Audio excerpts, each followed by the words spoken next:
Have you ever felt like you were in the right place, at the right time for a reason you couldn't yet see? That's the heart of one of the most thrilling stories in the Bible, the story of Queen Esther. Imagine a young Jewish orphan named Hadassah, living in exile in the vast Persian Empire. Through a series of incredible events, she is chosen for her beauty and grace to become the new queen, now known as Esther. She hides her Jewish identity, as advised by her wise cousin, Mordecai, who raised her as his own daughter. Life in the palace is lavish, but danger is brewing just outside its walls.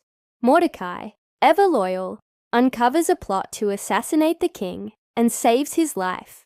The deed is recorded but quickly forgotten. Meanwhile, a wicked and arrogant official named Haman rises to power. He despises Mordecai for refusing to bow to him and hatches a monstrous plan, not just to destroy Mordecai, but to annihilate all the Jewish people throughout the empire. He even gets the king to sign a decree to make it law. When Mordecai learns of the plot, he is devastated. He sends a message to Queen Esther, urging her to go before the king and plead for her people. But this was a terrifying request. Approaching the king without being summoned was punishable by death. Esther is paralyzed by fear, but Mordecai's words echo through history. Who knows but that you have come to your royal position for such a time as this? Finding courage she never knew she had, Esther decides to risk everything. She asks her people to fast and pray with her for 3 days. Then, she puts on her royal robes and steps into the king's inner court. Miraculously, the king extends his golden scepter, sparing her life. But instead of blurting out her request, she wisely invites the king and the villain, Haman, to a private banquet, and then to a second one. The night between the 2 banquets, the king can't sleep. He asks for the royal records to be read to him, and is reminded that Mordecai saved his life and was never rewarded. The very next morning, the king asks Haman, what should be done for the man the king delights to honor?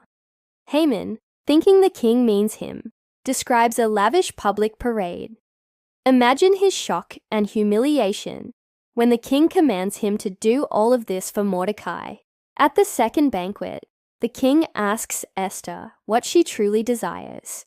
With breathtaking courage, she reveals her Jewish identity and exposes Haman's genocidal plot. The king is enraged. In a stunning turn of events, he orders Haman to be executed on the very gallows he had built for Mordecai. But the danger wasn't over. The original decree to destroy the Jews still stood. So, a new decree is issued, empowering the Jewish people to defend themselves. They are victorious, and their day of sorrow is turned into a day of feasting and joy, a celebration known as Purim that is still observed today. Mordecai is promoted to second in command, and Esther is remembered as the queen who saved her people. Esther's story teaches us about courage in the face of fear, the power of faith, and the idea that sometimes we are placed exactly where we need to be, for a purpose greater than ourselves. Thank you for watching. If you were inspired by this story, please give this video a like, and don't forget to subscribe for more content like this. See you next time.